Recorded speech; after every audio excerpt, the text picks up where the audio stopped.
تنزيل من رب العالمين.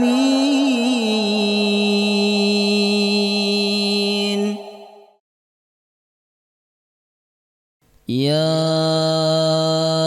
أيها الذين آمنوا إذا قيل لكم تفسحوا في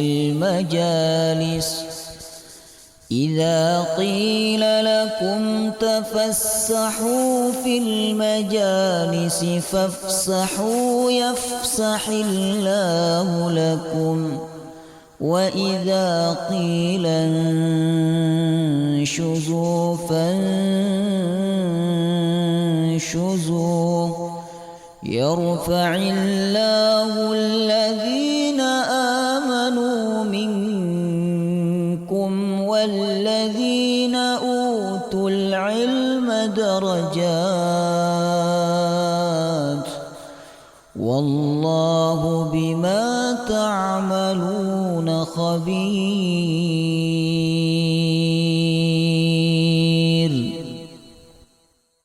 Assalamualaikum warahmatullahi wabarakatuh. Bismillahirrahmanirrahim. Alhamdulillahi rabbil alamin. Nahmaduhu wa nasta'inuhu wa nastaghfiruh. Wa na'udzu billahi min shururi anfusina wa min sayyiati a'malina. May yahdihillahu fala mudilla lahu wa may yudlil fala hadiya lahu. Asyhadu an la ilaha illallah wahdahu la syarika lahu wa asyhadu anna Muhammadan 'abduhu wa rasuluhu la nabiyya wa la rasula ba'dah. Allahumma salli wa sallim ala sayyidina wa nabiyyina Muhammadin wa ala alihi wa sahbihi ajma'in.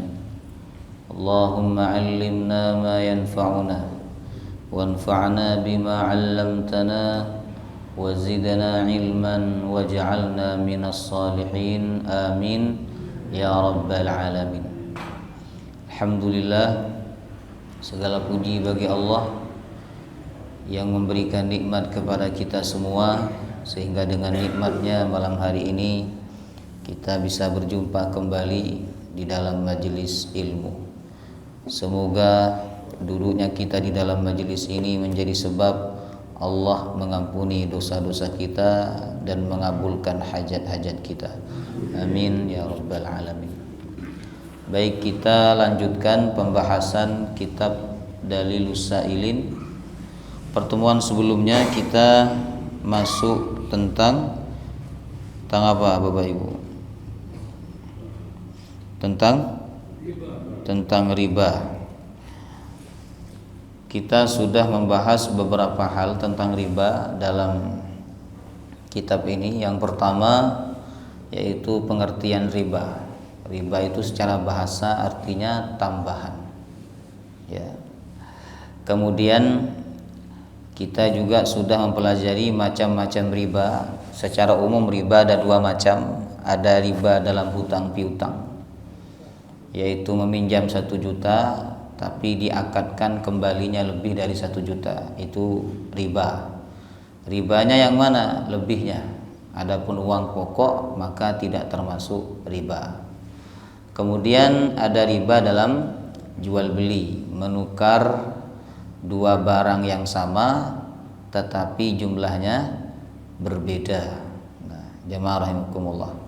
Nah, riba dalam jual beli ini hanya berlaku dalam dua hal. Pertama dalam uang, kemudian yang kedua makanan. Jamaah rahimakumullah. Jadi selain dua perkara ini maka tidak termasuk riba, walaupun misalnya jumlahnya tidak sama, barang sama tapi jumlah tidak sama. Contohnya apa Pak? Contoh misalnya menukar sepeda motor, barangnya sama gitu kan, tapi jumlah tidak sama. Jemaah rahimakumullah. Ya, ini boleh. Karena yang masuk riba itu kalau mencakup dari dua hal ini, makanan atau apa tadi, uang dan sejenisnya, emas, perak dan seterusnya, jemaah rahimakumullah ya. Kemudian Allah Subhanahu wa taala telah menyebutkan beberapa ayat yang mencela pelaku riba, Bapak Ibu. Yang pertama surah Al-Baqarah ayat 275, bahwa orang yang makan riba atau yang memakai riba atau yang melakukan perbuatan riba disamakan seperti orang apa? Orang gila, orang yang kemasukan syaitan, jemaah rahimakumullah. Jadi betapa Allah benci kepada orang yang melakukan riba. Kalau panjenengan dibilang gila sama seseorang, berarti panjenengan telah melakukan perbuatan yang sangat buruk menurut orang itu. Gila kamu ini. Nah, kalau udah gila, Bapak Ibu, nggak mungkin orang tuh kalau melakukan kesalahan yang ringan, kesalahan yang biasa, lalu orang mengatakan gila kamu, nggak mungkin. Itu pasti kesalahan yang berat. Bayangkan, dalam tidak ada dosa yang mana Allah mengatakan pelakunya seperti orang gila kecuali dosa riba. Tetapi walaupun demikian masih banyak aja orang yang melakukan riba, jemaah rahimakumullah ya. Kemudian ayat 276 Al-Baqarah, Allah mengatakan bahwa riba itu akan dimusnahkan atau akan dihancurkan oleh Allah Subhanahu wa taala, sedangkan sedekah akan ditumbuh kembangkan oleh Allah ya. Lalu ayat yang ketiga, Bapak Ibu, Al-Baqarah 278. Ini juga sudah kita pelajari. Wahai orang-orang beriman, ya ayyuhalladzina amanu taqullaha wa dharu ma baqiya minar riba in kuntum mu'minin. Kalau kalian masih ada sisa riba, tinggalkan. Sisanya tok itu loh, disuruh tinggalkan Bapak Ibu. Sisa. Kalau sisa ini banyak apa sedikit? Hah? Sedikit, jemaah rahimakumullah. Disuruh tinggalin sama Allah. Gak usah, nanggung Ustaz. Gak boleh, jemaah rahimakumullah. Ya, gak boleh eman, gak boleh nanggung. Gak ada kata eman, gak ada kata nanggung. Kalau itu haram walaupun sedikit, tinggalkan kata Allah. Kalau kalian mengaku beriman, ya tinggalkan. Kemudian yang keempat, surat Ali Imran 130, bahwa Allah Subhanahu wa taala melarang orang beriman memakan riba ad'afan mudha'afah, berlipat-lipat. Nah, ini riba sekarang. Jadi kalau misalnya tidak bayar bulan ini, maka bunganya bertambah terus. Semakin tidak bayar maka semakin banyak bunganya, jemaah. Itu namanya ad'afan mudha'afah, riba yang berlipat-lipat ya. Allah mengingatkan orang beriman jangan memakan riba yang berlipat-lipat. Berarti kalau enggak berlipat-lipat boleh? Tidak begitu, Bapak Ibu ya. Wattaqullaha la'allakum tuflihun. Bertakwalah kepada Allah agar kalian beruntung. Kemudian ayat berikutnya yaitu surah An-Nisa 161. Allah menggambarkan sifat orang Yahudi. Di antara sifat mereka adalah wa akhdhihimur riba, suka memakan riba. Itu pekerjaan orang Yahudi. Kenapa Nabi membuat pasar Islam di Madinah, Bapak Ibu? Karena saat itu pasar Yahudi banyak mengandung transaksi riba, jemaah rahimakumullah ya. Mereka menganggap riba itu sama dengan jual beli, padahal beda. Jual beli halal, riba haram ya. Kemudian sekarang kita masuk hadis-hadis Nabi tentang riba. Tidak ada satupun hadis yang memuji riba, tidak ada. Kalau ayatnya mencela habis-habisan orang yang melakukan riba, begitu juga hadis Nabi sallallahu alaihi wasallam, Bapak Ibu. Yang pertama, hadis riwayat Imam Al-Bukhari, Imam Muslim, Imam Abu Dawud dan Imam An-Nasai. Jamaah rahimakumullah, bahwa riba itu termasuk dosa yang membinasakan, dosa yang menghancurkan pelakunya kelak di akhirat. Nabi mengatakan, ijtanibus sab'al mubiqat, jauhilah 7 dosa al-mubiqat yang membinasakan. Kalau disebut membinasakan berarti yang dimaksud adalah masuk neraka. Dosa itu akan membuat pelakunya masuk neraka. Karena tidak ada kebinasaan, kerugian yang sesungguhnya kecuali kerugian akhirat. Allah mengatakan, qul innal khasirina alladzina khasiru anfusahum wa ahlihim yaumal qiyamah. Sesungguhnya orang rugi itu, kata Allah, orang yang rugi pada hari kiamat. Jemaah rahimakumullah. Nah, Nabi mewanti-wanti ini kepada kita semua, kepada umatnya, jauhi 7 dosa al-mubiqat. Nabi mengatakan mubiqat.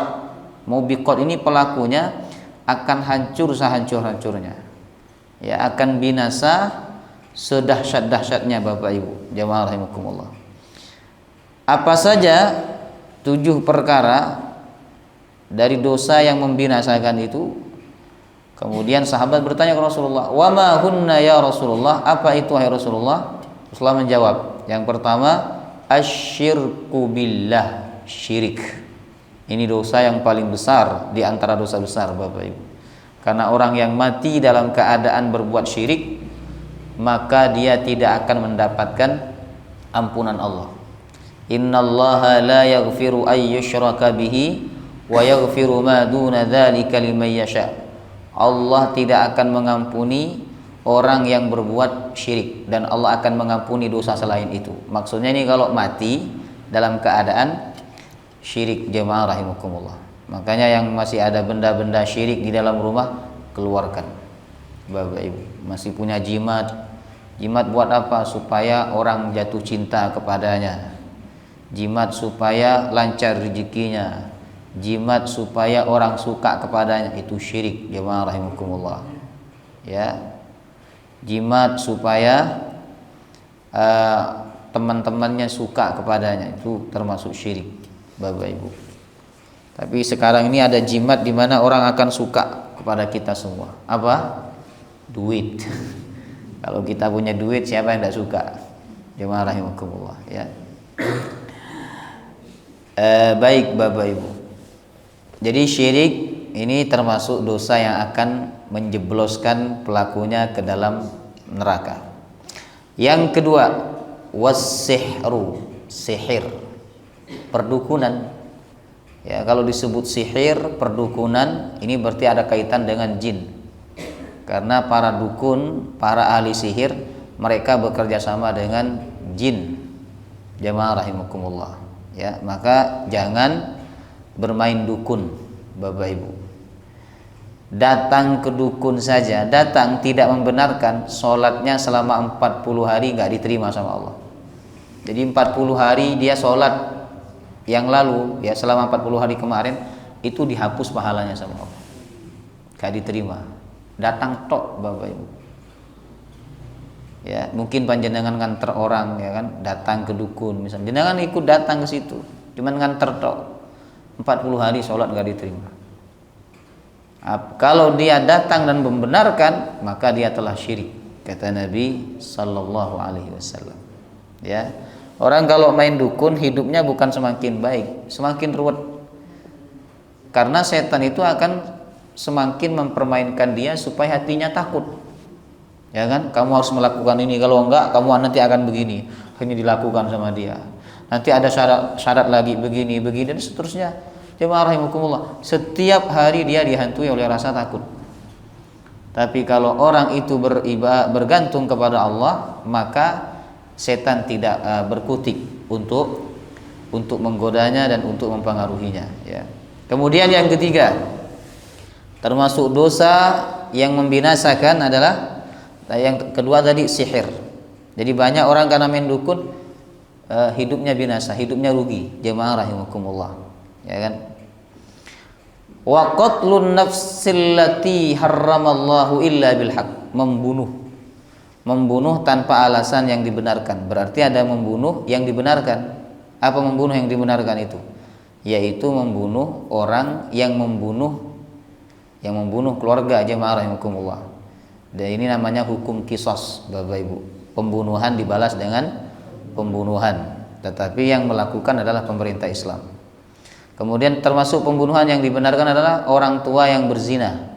Orang yang sudah berkeluarga tapi dia berzina, maka dia halal dibunuh dengan cara apa? Dirajam sampai mati, jemaah rahimakumullah. Tetapi selain itu membunuh orang, ya, maka termasuk dosa besar, jemaah rahimakumullah. Membunuh satu orang, kata Al-Quran, seperti membunuh semua manusia. Karena kalau kita membunuh satu orang berarti kita juga membunuh keturunannya. Sebab kalau orang itu tidak mati mungkin dia banyak keturunannya, jemaah rahimakumullah, ya. Kemudian yang keempat, dosa yang membinasakan atau menghancurkan manusia adalah wa aklu malil yatim, memakan harta anak yatim, jemaah rahimakumullah, ya. Jangan memakan harta anak yatim, Bapak Ibu. Kalau panjenengan jadi panitia menggalang dana untuk anak yatim, maka jaga baik-baik, jangan dimakan harta itu, jemaah rahimakumullah, kecuali untuk kepentingan anak yatim, jemaah rahimakumullah, ya. Termasuk juga kalau panjenengan punya keponakan ditinggal mati oleh bapak ibunya, hartanya dipegang oleh panjenengan, itu termasuk harta anak yatim. Nah, panjenengan tidak boleh memakannya kecuali dengan cara yang baik. Ya, maksudnya ketika panjenengan butuh maka panjenengan boleh makan harta itu tapi atas izin anaknya. Jemaah rahimakumullah. Ya. Jadi kenapa Nabi memasukkan dalam dosa besar memakan harta anak yatim? Karena dulu orang-orang Arab mereka menzalimi anak yatim. Asal orang tuanya sudah meninggal dunia, alhamdulillah, maka hartanya diambil oleh mereka. Orang yang memakan harta anak yatim, Allah mengatakan dia telah memakan api atau masukkan api ke dalam perutnya. Alladzina ya'kuluna amwalal yatama innama ya'kuluna fi butunihim nara.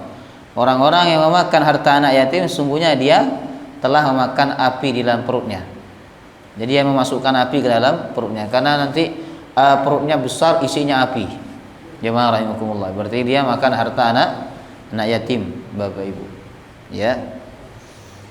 Kemudian berikutnya wa aklur riba. Nah, ini riba, ya. Makan riba.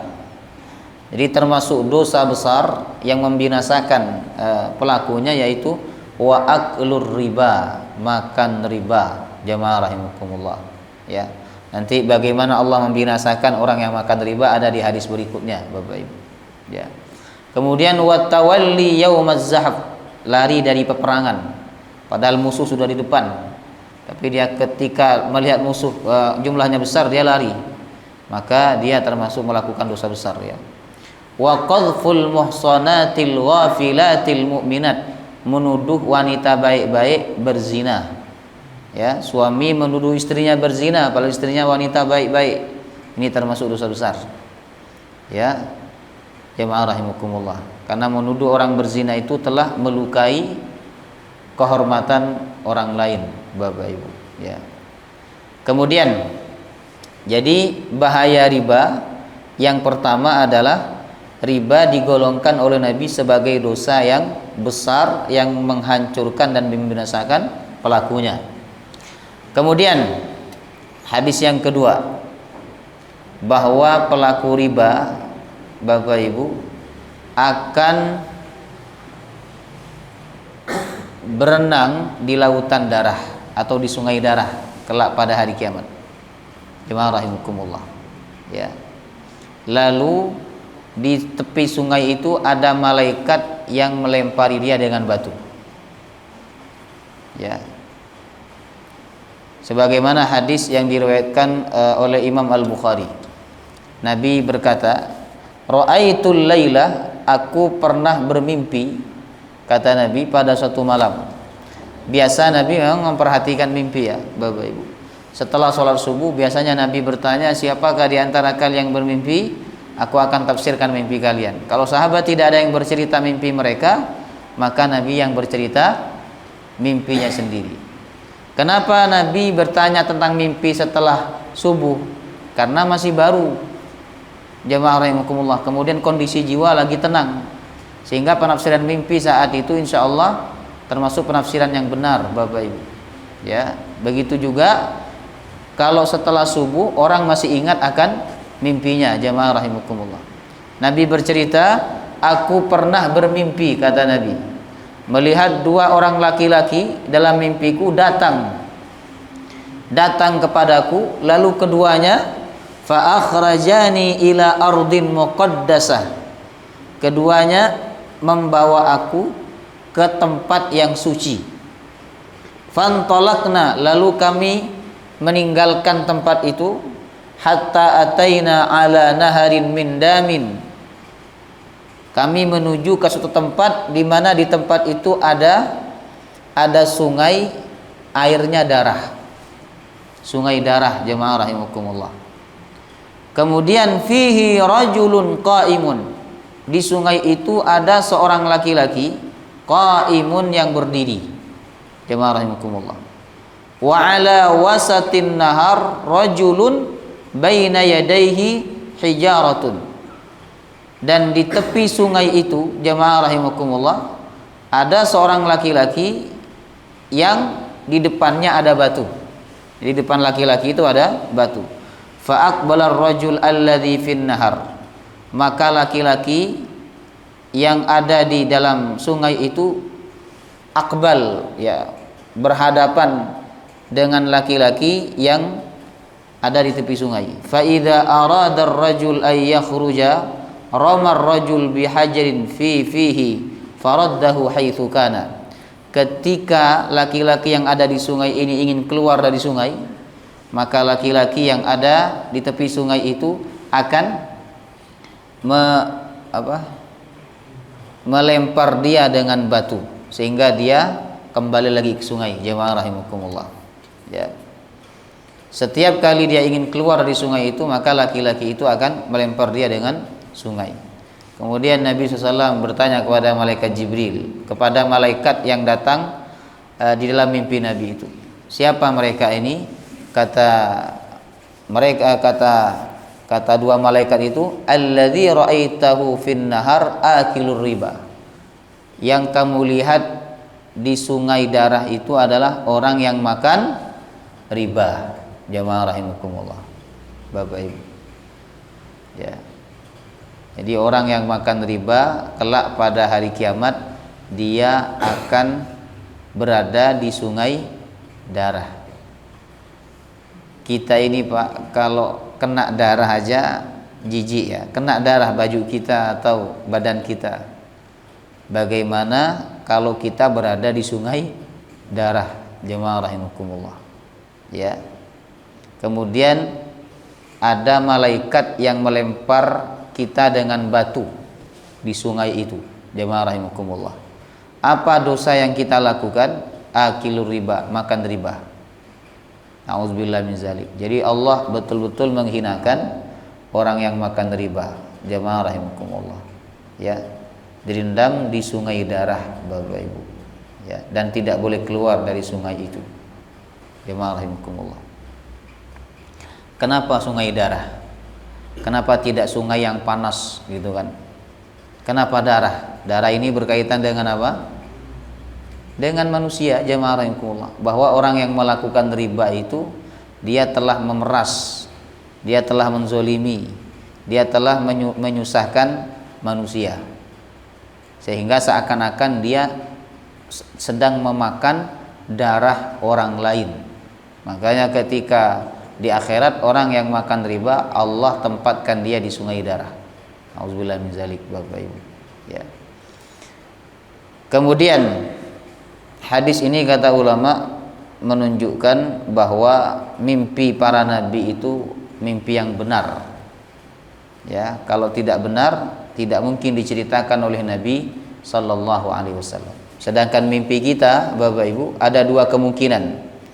Ya, ada dua kemungkinan antara benar dan tidak benar, tergantung kondisi kita sebelum tidur, jamaah rahimakumullah.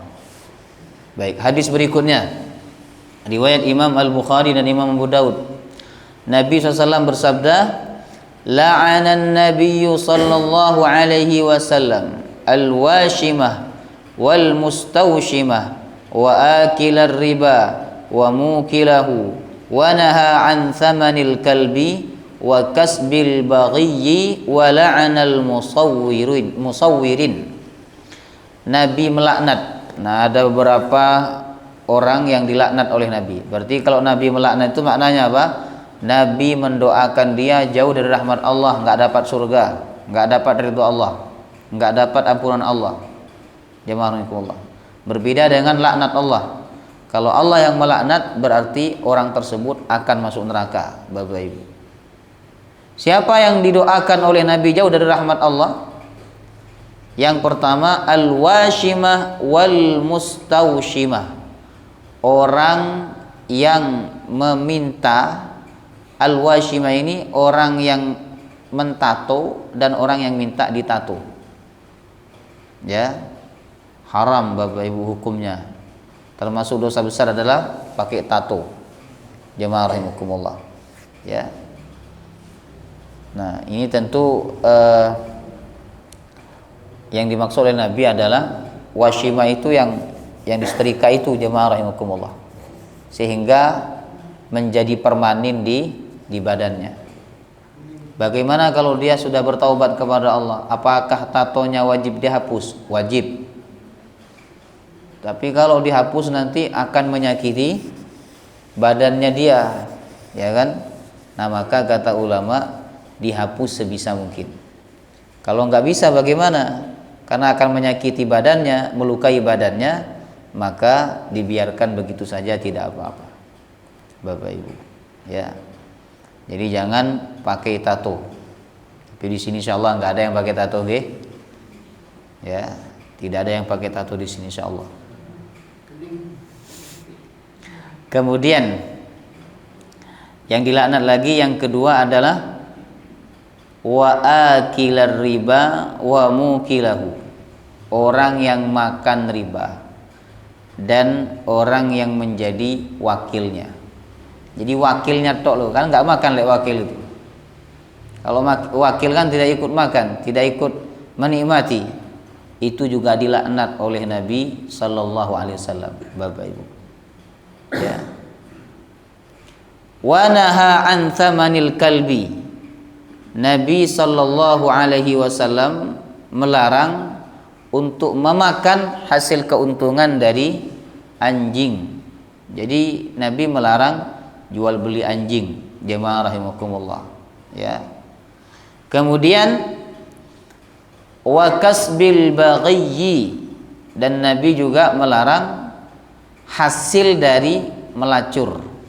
Ya, karena perbuatannya haram, Bapak Ibu, maka duit yang dihasilkan juga haram, jemaah rahimakumullah. Jadi pelacur itu dosa dua kali dia. Dosa karena dia melacur, yang kedua duit yang dia dapatkan itu dia makan juga dosa, jemaah rahimakumullah. Ya. Nah, jadi pelacur itu termasuk perbuatan yang dilaknat oleh Allah dan Rasulnya, jemaah rahimakumullah. Nah, cuman sekarang ini disamarkan bahasa pelacur itu jadi apa? Jadi kupu-kupu malam. Apalagi? Apa? WTS. Jadi PSK. Jemaah rahimakumullah. Ya. Disebut pelacur aja kan mereka malu, Bapak Ibu. Kalau malu maka mereka akan tinggalkan perbuatan itu. Cuman karena disamar-samarkan, digunakan bahasa yang santun, akhirnya apa? Mereka tidak malu menjadi pelacur, jemaah rahimakumullah. Ya. Wala'anal musawwirin, dan Nabi melaknat para tukang gambar. Nah, orang yang menggambar yang dilaknat adalah bila menggambar makhluk hidup, baik itu manusia atau hewan, dan menggambarnya utuh, ya, menggambarnya utuh. Kalau tidak utuh, tangannya enggak digambar gitu, kakinya enggak, maka tidak haram. Jemaah rahimakumullah, ya. Kalau foto bagaimana? Foto, Bapak Ibu, foto itu bukan menggambar, tapi mengambil gambar. Itu cahaya, beda, jemaah rahimakumullah, ya. Tapi ada ulama yang keras sekali, foto pun nggak boleh kalau lengkap dari ujung kepala sampai ujung kaki, ya. Makanya orang-orang dahulu itu, Bapak Ibu, ketika mendapati ada gambar apa gitu kan di di selimutnya atau apa, itu mesti disobek bagian kakinya atau apa begitu, supaya tidak kena hukum haram. Tetapi ini menurut saya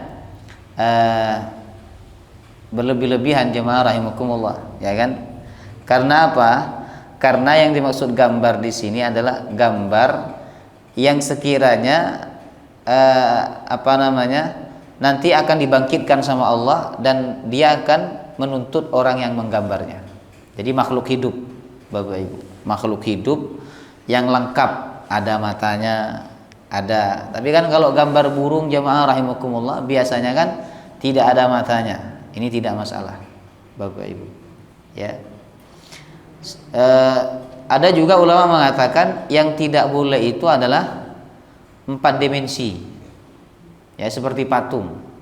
Karena orang-orang dulu kan suka membuat patung. Maka yang membuat patung, walaupun dia tidak menyembah patung, kata Nabi, maka dia dilaknat oleh Allah dan Rasulnya. Baik. Jadi hadis ini menunjukkan bahwa orang yang memakan riba, maka dia mendapatkan laknat dari Allah dan juga mendapatkan laknat daripada Rasulnya, jemaah rahimakumullah. Kemudian hadis berikutnya, Bapak Ibu, yaitu dari Jabir bin Abdullah, dia mengatakan, la'ana Rasulullah sallallahu alaihi wasallam akilar riba wa mu'kilahu wa katibahu wa syahidaihi wa qala hum sawa. Rasulullah SAW melaknat orang yang makan riba, orang yang menjadi wakilnya, orang yang mencatat, dan orang yang menjadi saksi. Mereka semua sawa, dosanya sama. Bapak Ibu, coba bayangin, tukang catat berarti apa ini? Adminnya, jemaah rahimakumullah. Bapak mau ke sini, ada perlu apa Pak? Pinjam uang, berapa Pak? Dicatat sama dia. Padahal uang itu bukan uang dia, jemaah rahimakumullah, ya kan? Dia juga kena laknat.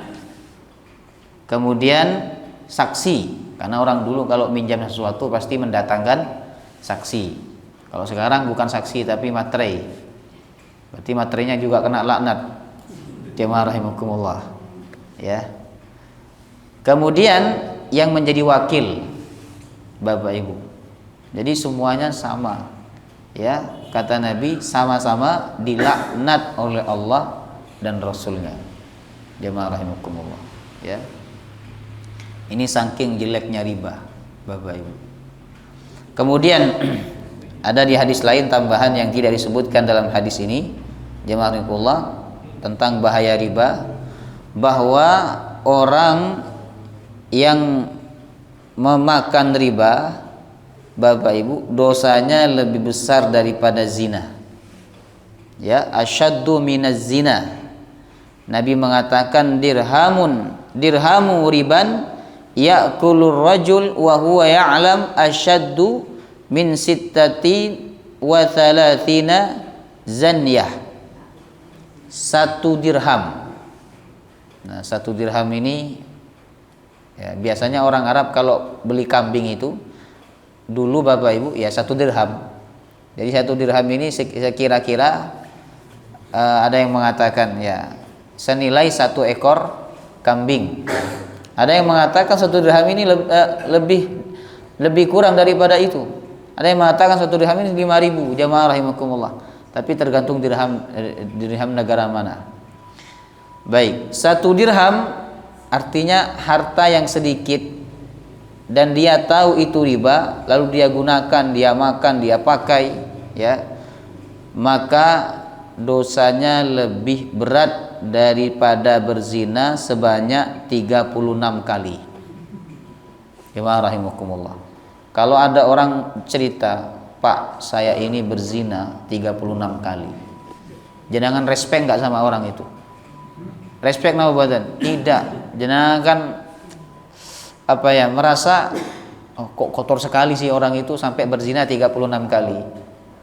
Nah, kata Nabi, ada yang lebih parah dari itu sebenarnya. Orang yang makan riba walaupun hanya 1 dirham. Jamaah rahimakumullah. Tapi orang sekarang nggak merasa tidak merasa kotor, Bapak Ibu. Dia tidak merasa berdosa ketika makan riba. Justru dia merasa berdosa itu ketika dia berzina. Padahal dosa riba itu lebih besar, lebih dahsyat daripada dosa zina. Jamaah rahimakumullah. Ya, nauzubillah min zalim. Bahkan dalam hadis yang lain Nabi mengatakan, "Ar-riba 73 baban." Riba ini punya 73 pintu. Ya. Aisaruha mithlu ayyankihar rajul ummahu. Yang paling ringan, jadi dosa riba itu yang paling ringan kata Nabi adalah seperti seorang yang menzinahi ibunya sendiri. Ini dosa riba yang paling ringan. Dosa riba itu ada 73 pintu dosanya, jemaah rahimakumullah. Jenis dosanya itu. Nah, yang paling ringan kata Nabi seperti seseorang yang menzinahi ibunya sendiri. Bapak Ibu. Padahal menzinahi orang tua sendiri, jemaah rahimakumullah, itu termasuk dosa besar. Ya, lebih besar lagi daripada menzinahi orang lain, Bapak Ibu. Nah, kata Nabi, ada yang lebih besar dosa daripada itu, yakni riba. Jemaah rahimakumullah. Jadi 100 rupiah, sedikit itu, Bapak Ibu. Riba kita makan, kita pakai, jemaah rahimakumullah, dosanya lebih besar daripada menzinahi ibunya sendiri. Nauzubillah min zalik. Jemaah rahimakumullah. Ya. Kemudian riba ini termasuk sebab datangnya azab Allah Subhanahu wa taala. Kata Nabi, "Idza dhahara az-zina war riba fi qaryah faqad ahallu bi anfusihim adzaballah." Apabila dalam satu daerah itu marak perzinahan dan riba, maka faqad ahallu bi anfusihim adzaballah, maka mereka telah menghalalkan diri mereka untuk diazab oleh Allah Subhanahu wa taala. Bapak Ibu, dia lalu satu tempat diazab, dibinasakan oleh Allah, itu mungkin di tempat itu sedang marak perzinahan atau sedang marak riba. Jamaah rahimakumullah. Nauzubillah min zalik. Maka sebenarnya kalau hati kita lembut, ya, hati kita buka, sebenarnya ayat-ayat ini dan hadis-hadis ini sudah cukup bagi kita untuk berhenti dari riba. Jauhi riba, jamaah rahimakumullah. Jangan dekat-dekat dengan riba. Karena riba ini dosa yang membinasakan, Bapak Ibu, ya. Kemudian di sini ada perkataan para ulama, ya. Pertama, perkataan Umar bin Khattab. Saking beliau ini rakyatnya ingin tidak melakukan riba. Jadi beliau saking ingin rakyatnya tidak melakukan riba, jamaah rahimakumullah, beliau buat peraturan. Kata beliau, "La yabi' fi aswaqina hadhihi qaumun la yatafaqqahu fid din." Tidak boleh berjualan di pasar kami, kata Umar, kecuali dia paham fikih muamalah. Karena kalau dia nggak paham, Bapak Ibu, maka dia akan mudah terjerumus dalam riba. Subhanallah, ini pasar Islam. Nah, kalau sekarang kan nggak pakai gitu, Bapak Ibu. Nggak boleh jualan di pasar ini kecuali bayar. Ya kan? Kalau dulu di zaman Umar, peraturannya boleh jualan asalkan paham fikih muamalah. Makanya dulu itu di zaman Umar bin Khattab radhiyallahu an, pasar itu isinya orang-orang baik semua. Beda dengan sekarang, Bapak Ibu. Kalau disebut pasar itu konotasinya baik atau jelek? Itu orang pasar itu berarti jelek. Beda dengan itu orang masjid, itu orang sekolahan, itu orang kantoran misalnya. Beda dengan ketika disebut itu orang pasar, konotasinya jelek. Jemaah rahimakumullah. Saya aja cerita ke orang, kemarin saya nggak bisa datang karena saya misalnya ke MOG gitu ya. Orang bilang, loh Ustadz ke MOG gitu. Kenapa? Ya karena jelek, jemaah konotasinya itu, Bapak Ibu. Ya. Jadi pasar itu memang tempat yang dibenci oleh Allah. Makanya kalau kita masuk pasar disunahkan berdoa. Apa doa masuk pasar? La ilaha illallah wahdahu la syarikalah lahul mulku wa lahul hamdu wa huwa ala kulli syai'in qadir. Siapa yang mau masuk pasar lalu dia baca doa tersebut, maka dicatat baginya 1 juta kebaikan dan dihapus 1 juta keburukan. Hadis sahih. Pasar apa saja? Indomaret, Alfamaret. Ya. Kalau toko Madura bagaimana? Bapak Ibu, enggak masuk, di luar aja misalnya. Nah, apalagi masuk ke betul-betul pasar ya, seperti pasar Gadang. Nah, saya setiap hari lewat pasar, Bapak Ibu. Ya. Kemudian, jadi saking pentingnya kita agar tidak termasuk dalam tidak terjun dalam riba, Umar bin Khattab mengatakan tidak boleh berjualan di pasar kami kecuali yang paham fikih muamalah. Subhanallah, Bapak Ibu. Ya. Baik, wallahu taala alam bissawab. Ada pertanyaan? Silakan. Pertanyaannya bebas. Monggo. Langsung. Bagaimana gunakan? Saya kira kita semua itu pasti punya tabungan. Itu kan ada bunganya. Apakah termasuk kemudian bunga yang tidak halal atau bagaimana? Itu termasuk uang syubhat. Gak jelas itu halal haramnya. Kita nabung 1 juta kok tiba-tiba muncul 1.100.000 gitu kan di rekening kita, itu 100-nya syubhat. Itu lebih baik syubhat itu ditinggalkan, Bapak Ibu. Kasihkan ke masjid, atau kasihkan ke anak yatim, atau kasihkan ke orang miskin. Kalau deposit bagaimana? Deposito di bank, kalau akadnya jelas, buat nopo-nopo. Deposito tuh akan jelas gini. Deposito kan kita ibarat nyimpan saham ya.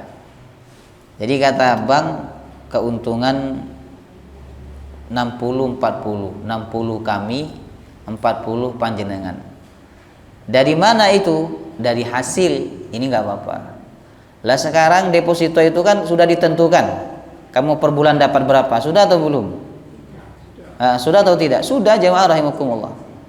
Kalau Bapak deposito 1M, maka per bulan Bapak dapat sekian. Itu jelas itu tidak boleh, ya kan? Di situ ada termasuk zalim, jemaah rahimakumullah. Ya. Itu tidak boleh, Bapak Ibu. Ya. Menentukan keuntungan per bulan saya dapat berapa itu nggak boleh. Yang boleh itu persentasenya dari keuntungan, dan keuntungannya berapa kan tidak tahu. Jemaah rahimakumullah. Ya, maka yang punya deposito di bank lebih baik diambil aja. Simpan, belikan tanah, belikan emas, Bapak Ibu. Emas setiap hari naik. Jemaah rahimakumullah. Emas yang setiap hari turun itu kan kita ini ya. Mas-mas kita ini. Baik, ada lagi? Pak Win, silakan. Untuk negeri seperti pegawai swasta ataupun negeri rata-rata ada sebagian yang gajinya itu termasuk para pensiun. Uang pensiunnya dimasukkan ke bank nasional, sehingga kalau gaji diambil misalkan diambil pada waktu yang cukup, pasti ada bunganya produksi. Bunganya gimana? Terus untuk menghindari itu gimana?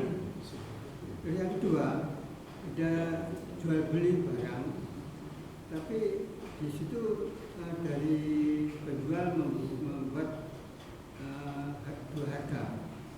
Kalau cash utang sekian, tapi kalau nyicil dalam waktu 2 kali itu tidak. Itu gimana juga Pak? Dengan beda harga itu apakah halal atau memang itu gimana?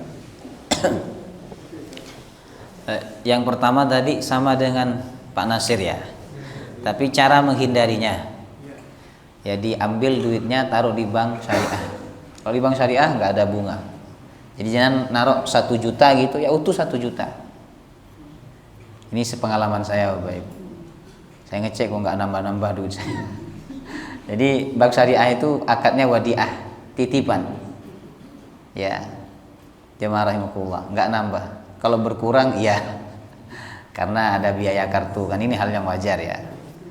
Ada biaya kartu atau biaya m-banking biasanya ada berkurang setiap bulan Bapak Ibu. Baik, tapi di situ tidak ada tambahan. Jemaah rahimakumullah, tidak ada tambahan. Ya. Sehingga kita tidak khawatir tercampur dengan harta yang syubhat di situ. Tapi kalau di bank konvensional kita punya tabungan 100 juta misalnya, di situ biasa ada tambahan 100 juta berapa gitu kan. Nah itu yang tambahan termasuk syubhat. Jemaah rahimakumullah. Cuman kan kita ini kalau lihat duit itu hilang syubhatnya Bapak Ibu. Jadi ilmu syubhatnya itu hilang kalau lihat duit. Jemaah rahimakumullah. Ya sehingga halal saja. Baik ya. Jadi solusinya tarik uang di bank konvensional, taruh di bank syariah. Jadi kalau ada yang lebih apa ya? Istilahnya lebih baik lah. Kenapa kita mengambil yang tidak lebih baik Bapak Ibu? Ya. Kalau untuk bisnis atau apa silahkan pakai konvensional karena lebih gampang ya untuk menjangkaunya. Tapi kalau untuk tabungan saya sarankan simpan di bank syariah. Jemaah rahimakumullah. Kalau bank konvensional itu tidak riba, kenapa ada bank syariah? Coba jangan pikirkan. Kalau bank konvensional itu tidak riba, Bapak Ibu, tidak mungkin ada bank syariah. Apa gunanya syariah kalau konvensional itu tidak riba? Jemaah rahimakumullah. Adanya syariah itu karena memfasilitasi yang betul-betul syariah, jemaah rahimakumullah, walaupun prakteknya tidak murni syariah kan. Tetapi kita harus punya pemikiran demikian. Ada syariah itu berarti yang lainnya tidak. Kan logikanya begitu Bapak Ibu. Nah, kita ini mengaku orang syariah gitu kan, kok nyimpan duitnya di bank konvensional? Harusnya nyimpan duitnya di bank syariah. Jemaah rahimakumullah. Cuman bahasanya itu kurang tepat. Bank Syariah Indonesia, harusnya Bank Syariah Islam. Jadi guyonan orang-orang itu, kenapa di bank syariah bunganya kok lebih tinggi itu kan? Karena bukan bank syariah Islam, tapi bank syariah Indonesia. Baik, Allah taala alam. Tapi ya lebih baik kita nyimpan di bank syariah ya, daripada di bank konvensional. Belum tadi yang kedua? Harganya tidak masalah. Jadi penjual menetapkan dua harga tidak masalah Bapak Ibu. Satu harga cash, satu harga kredit, tidak masalah. Jemaah rahimakumullah. Kalau cash sekian, kalau kredit sekian. Kalau kredit harganya misalnya 100 juta, setiap bulannya sekian, tidak masalah. Jadi kredit model seperti ini boleh. Bapak Ibu. Yang tidak boleh itu kalau menggunakan pihak ketiga, leasing. Nah ini tidak boleh, tapi banyak di antara kita yang begitu, Bapak Ibu. Ya, banyak di antara kita yang begitu. Nah, dua harga yang tidak boleh itu jemaah rahimakumullah apabila menetapkan dua harga tapi tidak ada kepastian di situ. Misalnya, Pak Win, ini harganya berapa HP jenengan ini? Ya, antara 10 juta dan 15 juta. Antara 10 sampai 15 gitu. Tidak ada Tidak ada kepastian. Sehingga ketika orang mau beli langsung ditetapkan 15 juta. Gitu. Paham atau tidak maksud saya ini? Jadi dia menetapkan dua harga. Ya tergantung, gitu kata Pak Win kan. Tapi tidak ada kepastian itu. Nah, tidak ada kepastian. Setelah akad jual beli selesai, jemaah rahimakumullah, orang itu, lah ini harganya sekian. Sehingga orang itu ada rasa menyesal. Saya kira harganya sekian. Ternyata harganya beda dengan yang saya kira, kata pembelinya. Ini yang tidak boleh. Ada lagi? Silakan Pak Adi. Terima kasih. Menyambung pertanyaan yang pertama terkait dengan kita naruh uang di bank, tambahannya itu masuk dalam golongan syubhat. Ya. Di dalam bank itu mau saya naruh di bank katakan 100 juta kan ada kelebihan. Pada saat kita akan mengambil itu tidak bisa diambil semuanya, harus ada yang ditinggal. Ini juga sudah kesepakatan dan ini berlaku untuk semua bank. Pertanyaannya, bagaimana hukum terhadap uang yang ditinggal itu? Katakan 50.000 iya. Harus 25.000 lah katakan. Beku. Iya. Baik ya. Kalau ada kesepakatan dari awal, Bapak Ibu, anggaplah 50.000 itu mungkin uang apa? Uang buku. Ada kesepakatan dari awal, ini tidak masalah. Ya, boleh-boleh saja. Ya. Jadi dari awal itu memang sudah dikasih. Sebenarnya bank itu bahasanya bukan mengambil ya, tapi ngendap gitu. Apa bahasanya?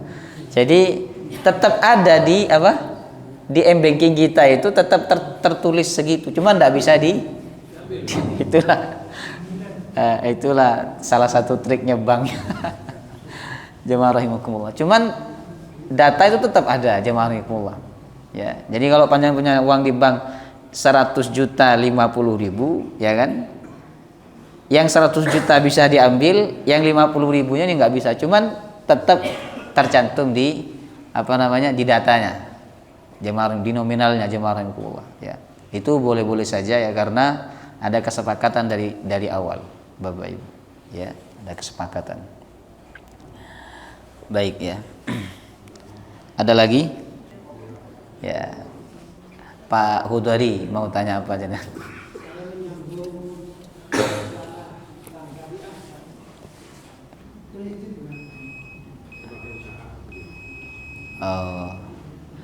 Yang diputar oleh mereka itu sebenarnya saham, bukan uang kita. Uang kita tetap di situ sebenarnya, karena kapanpun kita mau ngambil ada nggak? Ada kan? Berarti bukan uang kita yang diputar itu saham. Sahamnya siapa? Mungkin di situ ada sahamnya Prabowo 1 triliun, atau saham jenengan mungkin 1 triliun misalnya. Itu yang diputar oleh Bank Syariah. Subhanallah. Ya. Nah, adapun uang kita itu sejatinya ya tetap di situ Bapak Ibu. Cuman kapanpun kita ngambil, buktinya kapanpun kita ngambil kan ada. Jemaahumullah, tetap di situ. Yang diputar itu sebenarnya uang saham. Ya, jadi tidak masalah Bapak Ibu. Allah taala alam bisawab. Insyaallah pertemuan berikutnya kita sudah tidak bahas riba lagi nggih.